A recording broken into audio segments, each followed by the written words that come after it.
tại Duy Tuấn cũng có những ca khúc về tình yêu, về quê hương đất nước. Theo cái dòng chảy thị trường nữa thì có gặp khó khăn gì không khi mà theo đuổi con đường âm nhạc với những mảng đề tài đặc biệt như thế này? Thực ra trong cái dòng chảy của nền âm nhạc Việt Nam hiện nay thì có rất nhiều lựa chọn cho các quý vị khán thính giả theo dõi, và cái phần âm nhạc thị trường nó cũng đang chiếm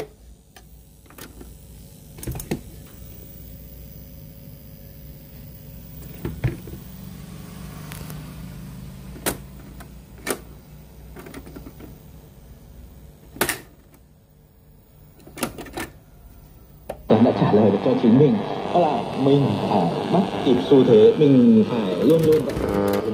có nghĩa là mình đã lùi lại phía sau, cho nên là mình phải luôn trau dồi kiến thức, update xu thế âm nhạc, update những cái mới mẻ nhất để đưa vào những ca khúc chính luận của mình và biến nó thành một cái điều thú vị và đặc biệt đối với khán thính giả.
học đi đôi với hành. Đây cũng là những hoạt động rất là hay để cho các bạn sinh viên có thể thực hiện trong mùa hè này. Và tôi thấy là những cái hoạt động này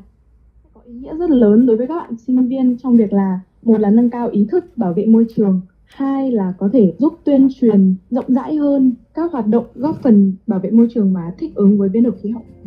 Sở dĩ cây mai yên tử được các sinh viên lâm nghiệp chọn cho hành trình này là bởi đây không chỉ là một loài cây chịu hạn tốt mà còn là biểu tượng văn hóa tâm linh. Dù không phải là loài bản địa của núi Luốt, nhưng mai yên tử mang trong mình nguồn gen quý hiếm có nguy cơ suy giảm ngoài tự nhiên, phù hợp với định hướng bảo tồn và nghiên cứu của khu rừng thực nghiệm mang tính chất rừng đặc dụng tại trường Đại học Lâm nghiệp. Đây cũng là cơ hội để mỗi sinh viên Đại học Lâm nghiệp thể hiện trách nhiệm công dân, tinh thần khởi xướng lâm nghiệp bền vững và trải nghiệm thực tế nghề nghiệp giữa đại ngàn. Chị Bùi Thị Ngọc Thoa, Bí thư đoàn trường Đại học Lâm nghiệp chia sẻ mong muốn lan tỏa